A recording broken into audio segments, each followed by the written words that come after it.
अस्सलाम वालेकुम, मैं हूं जी अब्दुल कुद्दूस।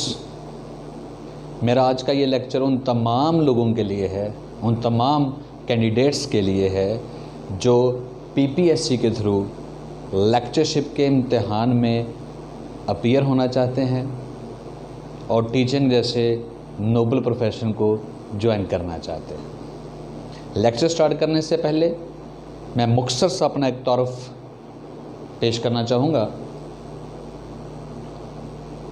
मैंने 2009 में पीपीएससी के थ्रू लेक्चर का इम्तिहान दिया। इस इम्तिहान को मैंने 5th पोजीशन के साथ पास किया और बतौर biology lecturer, zoology lecturer government post graduate college Shakargarh district Narowal को ज्वाइन किया। फिर 2015 में पीपीएससी के थ्रू ही direct assistant professor zoology select हुआ और थ्रू आउट पंजाब, पूरे पंजाब में 1st पोजीशन सिक्योर की। लेक्चर में 5वीं पोजीशन पे था। असिस्टेंट प्रोफेसर की सिलेक्शन में मैं 1st पोजीशन पे था।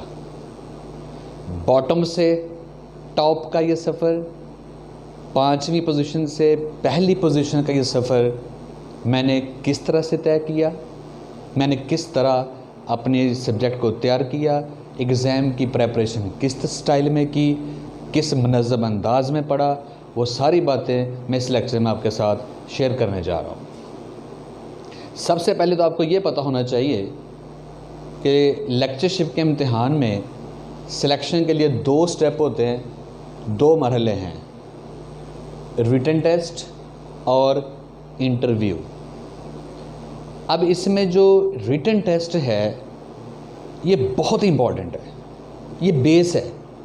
देखें, जब ये टेस्ट आप पास करेंगे, शॉर्ट लिस्टिंग में आएंगे तो फिर इंटरव्यू के लिए अपीयर होंगे। और मेरा अपना एक्सपीरियंस है कि रिटन टेस्ट में आपका स्कोर जितना बेहतरीन होगा, आपके मार्क्स जितने ज़्यादा अच्छे होंगे, आपकी सिलेक्शन के चांस उतने ही ज़्यादा ब्राइट है। क्योंकि इंटरव्यू उस वक्त ज़्यादा डिसाइडिंग फैक्टर है जब 2 कैंडिडेट के दरमियान बड़ा टफ कंपटीशन है। वहाँ पे 19-20 का फ़र्क जहाँ पे निकालना हो सिलेक्शन बोर्ड ने, तो वहाँ पे फिर इंटरव्यू ज़्यादा डिसाइडिंग फैक्टर साबित हो सकता है। लेकिन मजमूई तौर पे ओवरऑल आपका रिटन टेस्ट ये बड़ा फैसला कुन साबित होता है कि लेक्चरशिप की मंजिल आप अचीव कर पाएंगे या नहीं कर पाएंगे। अब रिटन टेस्ट के लिए किस तरह से प्रिपेयर होया जाए, उसके लिए पहला स्टेप ये है कि आप अपना नॉलेज पूल उसको बढ़ाएं। नॉलेज पूल क्या है? उसमें एक तो आपका सब्जेक्ट का बेसिक नॉलेज है, और ये वो बेसिक नॉलेज है जो आप अपनी पढ़ाई के दौरान हासिल करते रहे हैं, कॉलेज की एजुकेशन में, फिर यूनिवर्सिटी की एजुकेशन में। ये आपका बेसिक नॉलेज है। क्या ये बेसिक नॉलेज काफ़ी है कि आप लेक्चरशिप जैसे टफ़ कंपटीशन में मुकाबला कर सकें, दूसरों को पीछे छोड़ जाएं, इस रेस में आगे बढ़ें? इसका जवाब है नहीं। फिर ज़रूरत इस अमर की है, ज़रूरत इस बात की है कि आप अपने इस बेसिक नॉलेज को अपग्रेड करें, इस बेसिक नॉलेज में प्लस पॉइंट ऐड करें। अब बेसिक नॉलेज आप किस तरह से इम्प्रूव कर सकते हैं? इसका पहला मेथड है रीडिंग। पढ़िए, अपने सब्जेक्ट को खूब पढ़िए। फिर ज़हन में ये सवाल आता है कि रीडिंग मटेरियल क्या होना चाहिए, तो उसमें ये याद रखें कि लेक्चरर जो है, कॉलेज टीचर जो हैं, ये बुनियादी तौर पे एफएससी और बीएससी की टीचिंग के लिए हायर किए जाते हैं। और पंजाब में बड़े थोड़े कॉलेजेस हैं जहाँ पे बीएस ऑनर्स या एमएससी लेवल की तालीम भी दी जा रही है। इसका मतलब रीडिंग आपने स्टार्ट करनी है बेसिक लेवल से। एफएससी की जो टेक्स्ट बुक्स हैं या ए लेवल्स की जो बुक्स हैं, उनको रीड करें, बल्कि पूरी तरह उनको खंगालिए। उसमें जो कंटेंट दिया हुआ है, जो उसमें स्टफ़ लिखा हुआ है, उसको पूरी तरह समझिए, अपने कंसेप्ट्स को इम्प्रूव कीजिए। उसके बाद आप बीएससी की लेवल पे जो 2 ईयर प्रोग्राम है बीएससी का, उसकी जो यूनिवर्सिटी की तरफ से रिकमेंडेड बुक्स हैं उनको पढ़िए। फिर आप चले जाइए हायर लेवल पे, एमएससी, एमफिल। लेकिन ये याद रख लें कि रिटन टेस्ट में ज़्यादा फोकस, ज़्यादा क्वेश्चन आपके इन लेवल को टच करते हैं, एफएससी, ए लेवल और बीएससी। लेकिन यहाँ पे एक बात और आपने याद रखनी है कि जब आपने पढ़ना शुरू करना है तो रैंडम नहीं पढ़ना, आपने एक सीक्वेंस बनाइए। आप यूनिट वाइज या टॉपिक वाइज पढ़ेंगे। सपोज़ मैं बायोलॉजी के हवाले से बात कर रहा हूँ और आप इस रूल को फिज़िक्स, केमिस्ट्री पे भी अप्लाई कर सकते हैं। आप अगर प्लाज्मा मेम्ब्रेन या सेल मेम्ब्रेन को पढ़ना चाह रहे हैं तो सबसे पहले आप एफएससी की बुक्स में देखें कि प्लाज्मा मेम्ब्रेन के बारे में क्या बातें लिखी हैं। फिर आप ए लेवल की बुक को खंगालिए, फिर आप बीएससी लेवल की बुक्स पे चले जाएं, फिर आप हायर लेवल पे जाएं। अब सिर्फ एक टॉपिक प्लाज्मा मेम्ब्रेन या सेल मेम्ब्रेन का आपके पास पूरा एक सीक्वेंस ऑफ नॉलेज आ गया है। बड़े बेसिक नॉलेज से आप हाई लेवल के नॉलेज की तरफ मूव किए हैं, तो आपका स्टेप बाय स्टेप कंसेप्ट क्या हुआ है, इम्प्रूव हुआ है।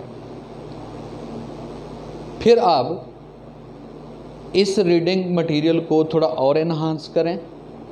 आप रिसर्च पेपर के लेवल पे भी जा सकते हैं, आप इंटरनेशनल ऑथर की बुक्स के लेवल पे भी जाएंगे। लेकिन होना यही सीक्वेंस चाहिए आपका कि बेसिक से स्टार्ट लेंगे आप और हायर लेवल की तरफ आप मूव करेंगे।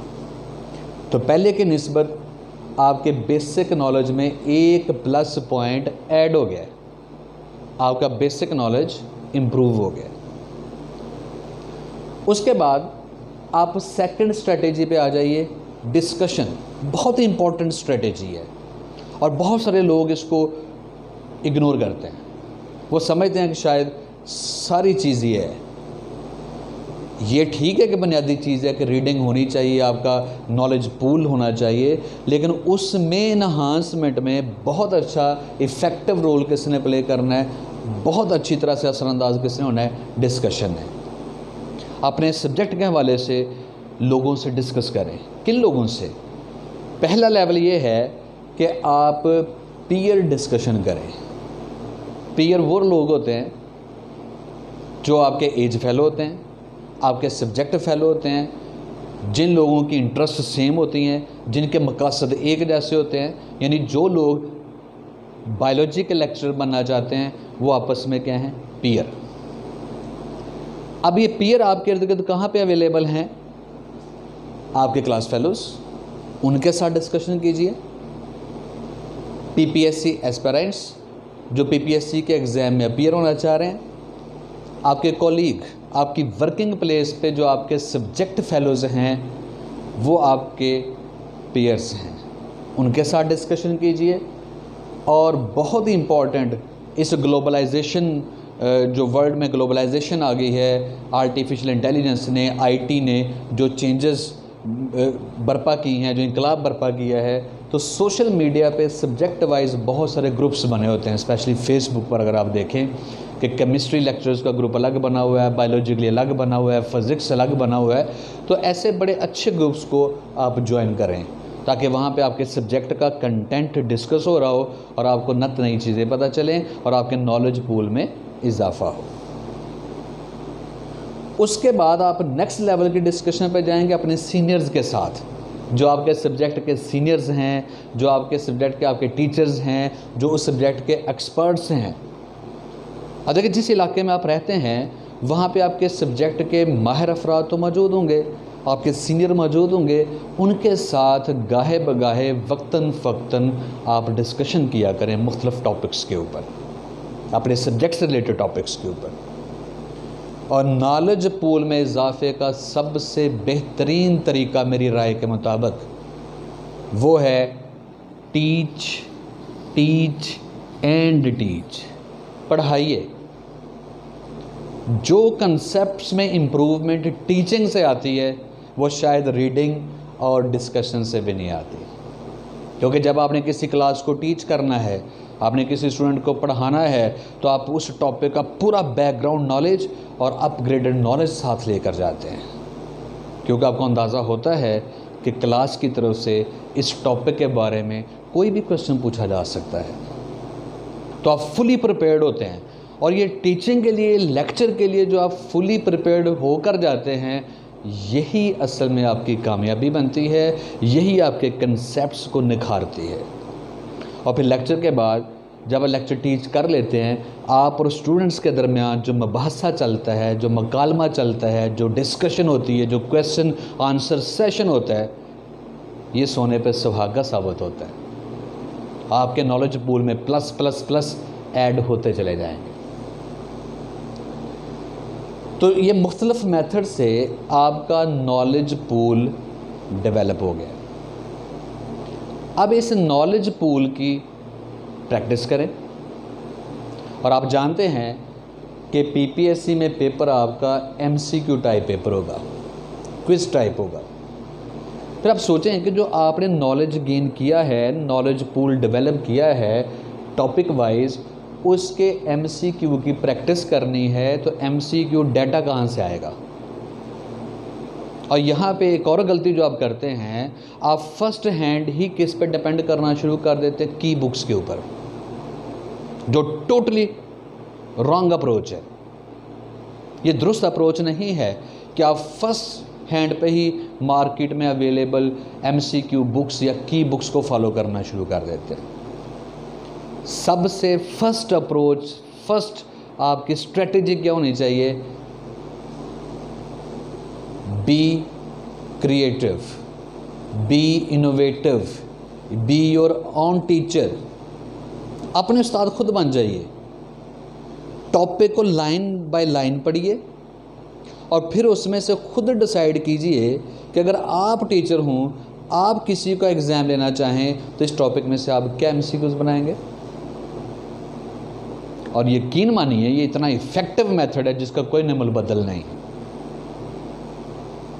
बिल्कुल ये तीर निशाने पे लगता है। जैसे जो बायोलॉजी के लोग मुझे सुन रहे हैं, मैं एक छोटी सी एग्जांपल देता हूँ कि प्लाज्मा मेम्ब्रेन की आप डेफिनेशन ये पढ़ते हैं, एक मॉडल है फ्लूइड मोज़ेक मॉडल, उसके मुताबिक आप ये डेफिनेशन पढ़ते हैं कि plasma membrane is lipid bilayer in which proteins are embedded in mosaic manner. इस डेफिनेशन में से आप बताएं कि आप क्या एमसीक्यू क्रिएट कर सकते हैं। मेरे ख्याल में आप क्या एमसीक्यू क्रिएट कर सकते हैं। पहली एग्जांपल ज़रा सुनिएगा कि प्लाज्मा मेम्ब्रेन किन केमिकल कंपाउंड से मिलकर बनी है, तो खुद ही तो डेफिनेशन में फरमाया आपने कि लाइपिड और प्रोटीन। फिर सेकंड एमसीक्यू आप क्या क्रिएट कर सकते हैं कि प्लाज्मा मेम्ब्रेन की स्ट्रक्चरल ऑर्गेनाइजेशन क्या है। ये सिंगल लेयर है, 3 लेयर्स पर मुश्तमिल है, 4 लेयर्स पर मुश्तमिल है। तो अभी तो डेफिनेशन में हमने बताया कि डबल लेयर है, by layer consist of 2 layers. फिर एक और एमसीक्यू सुनिए कि प्रोटीन लिपिड लेयर पे मौजूद हैं या लिपिड प्रोटीन लेयर पे मौजूद हैं। तो डेफिनेशन में बड़ा क्लियर है कि प्रोटीन लिपिड लेयर के ऊपर प्रेजेंट है। फिर एक और एमसीक्यू कि प्रोटीन की जो अरेंजमेंट है मेम्ब्रेन के ऊपर वो किस तरह की है। क्या प्रोटीन की अरेंजमेंट कंटिन्यूस है? नहीं, आपने कहा मोज़ेक मैनर में है, स्कैटर्ड हैं। मेम्ब्रेन के ऊपर कोई प्रोटीन यहाँ पे लगी, कोई यहाँ पे लगी है, कोई यहाँ पे लगी, कोई यहाँ पे लगी है, आफ्टर इंटरवल्स। तो देखिए एक डेफिनेशन में से आप 4, 5, 6 किस्म के एमसीक्यू क्रिएट कर सकते हैं। इसलिए मैं ये बार बार कहता हूँ कि जो लोग पीपीएससी की मंजिल हासिल करना चाहते हैं वो अपने टीचर खुद बन जाएं। बी क्रिएटिव, किसी पे मत डिपेंड करें। अगर की बुक फॉलो करनी ही है, इसके बगैर हमारी तसल्ली नहीं होती, तो उसको लास्ट प्रायोरिटी पे ले जाएं। वो आपकी आखिरी तरजीह होनी चाहिए। पहली तरजीह आपकी क्या हो कि आपके पास आपका अपना MCQ डाटा मौजूद होना चाहिए, जो आपने खुद इनोवेट किया है, जो आपने खुद क्रिएट किया है। उसके बाद जो मार्केट में अवेलेबल क्वेश्चन बैंक्स हैं, MCQ क्वेश्चन बैंक है, उसे फॉलो करें, उससे प्रैक्टिस करें। अब वो कौन से क्वेश्चन बैंक है? सबसे पहले जो पंजाब के तमाम बोर्ड्स के आपके सब्जेक्ट के पास्ट पेपर हैं, वो सॉल्व करें, उनमें आपको महारत हासिल होनी चाहिए। फिर उसके बाद ये जो MD कैट या E-कैट के एंट्री टेस्ट होते हैं इंजीनियरिंग यूनिवर्सिटी के लिए, मेडिकल कॉलेजेस के लिए, डिफरेंट यूनिवर्सिटीज़ के लिए, इसमें NTS भी आप ऐड कर सकते हैं, सब्जेक्ट GRE टेस्ट भी आप ऐड कर सकते हैं। उनके जो पास्ट पेपर अवेलेबल हैं और जो आपको इंटरनेट पे बड़ी इजीली अवेलेबल हैं, उनकी प्रैक्टिस कीजिए। उसके बाद PPSC के अगर इंटरनेट पे कोई पास्ट पेपर अवेलेबल हैं तो उसको आप फॉलो कीजिए। अब फिर इससे अगला लेवल ये है कि क्वेश्चन बैंक आप वो फॉलो करें जो अथेंटिक हो। ये भी अथेंटिक है, हम ये नहीं कह रहे कि ये अथेंटिक नहीं है, बहुत अथेंटिक है। उसके बाद बजाय कि आप मार्केट में available local publishing MCQ books उठाएं जिसमें लातादाद गलतियां हैं, जिसमें कंसेप्ट्स की धज्जियां उड़ी होती हैं, मत फॉलो करें उनको। उसकी जगह आप इंटरनेशनल लेवल की जो MCQ बुक्स हैं उसको फॉलो करें, बल्कि इसमें आप जो मुख्तलिफ यूनिवर्सिटीज़ की, इंटरनेशनल यूनिवर्सिटी की वेबसाइट्स हैं, वहाँ पे टॉपिक वाइज क्विज़ आपको अवेलेबल होते हैं। जो मुख्तलिफ इंटरनेशनल पब्लिशिंग कंपनीज़ हैं उनकी वेबसाइट पे भी आपको ये क्विज़ और MCQ प्रोग्राम अवेलेबल होते हैं। तो यकीन कीजिए, अगर आप इस सीक्वेंस को फॉलो कर लेते हैं तो लेक्चरशिप की मंजिल आपसे दूर नहीं है। समरी के तौर पे मैं गाइड कर दूं, रैंडमनेस नहीं होनी चाहिए। आप एक सीक्वेंस मेंटेन करें कि आपने स्टार्ट कहां से लेना है, अपने वीक एरिया पे फोकस करें। देखिए, जो आपके वीक एरियाज़ हैं ना, वो आपसे बेहतर कोई नहीं जानता। जैसे जो बायोलॉजी के लोग हैं, ज़ूलॉजी के लोग हैं, उनमें से एक कैटेगरी वो लोग होते हैं जो जेनेटिक्स वाले पोर्शन में थोड़े वीक होते हैं। जहाँ पे जेनेटिक्स के MCQs आते हैं, परेशान हो जाते हैं। कुछ लोग एम्ब्रियोलॉजी या डेवलपमेंटल बायोलॉजी में वीक होते हैं। तो जो वीक एरिया जब तक आप अपना आइडेंटिफाई नहीं करेंगे तो फिर आप उसको इम्प्रूव कैसे करेंगे? इम्प्रूवमेंट के लिए पहला मरहला क्या है? आपको अपनी डेफिशिएंसी का पता हो। सीक्वेंस मेंटेन किया, अपने वीक एरिया को आइडेंटिफाई करके उसको बेहतर करें, उसमें इम्प्रूवमेंट लेकर आएँ। और सबसे इम्पोर्टेंट फाइनल, जब आप ये सारे मराहल तय कर लें तो फिर अपने पीयर से मिलकर अपने ग्रुप्स में मॉक टेस्ट आप अरेंज करें। बिल्कुल उस नौइयत के टेस्ट, उस पैटर्न के टेस्ट जिसका सामना आपको PPSC के एग्ज़ाम में करना है। इसके लिए आप आपस में ग्रुप बना लें और एक दूसरे के क्रिएटेड MCQs शेयर करें, म्यूचुअल शेयरिंग। तो म्यूचुअल शेयरिंग का फार्मूला यहाँ पे बहुत असरअंदाज साबित होने वाला है।